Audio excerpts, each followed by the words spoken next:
एक मामा का भांजे के प्रति प्रेम जगजाहिर होता है। असम के मुख्यमंत्री हिमंता बिश्व शर्मा भी मामा के नाम से जाने जाते हैं।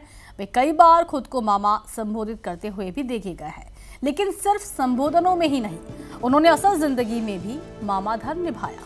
एक बार फिर उन्होंने इसी का परिचय देते हुए एक दिव्यांग भांजे को ई रिक्शा भेंट की। निरंजन को इलाज के लिए अस्पताल तक लाने की जरूरत थी और इसके लिए उसे एक ई रिक्शा चाहिए था।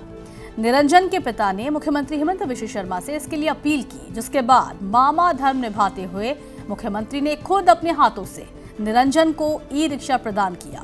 मुख्यमंत्री ने उम्मीद जताई कि ई रिक्शा मिलने से अब निरंजन के परिवार को रोजमर्रा के जीवन में भी राहत मिलेगी।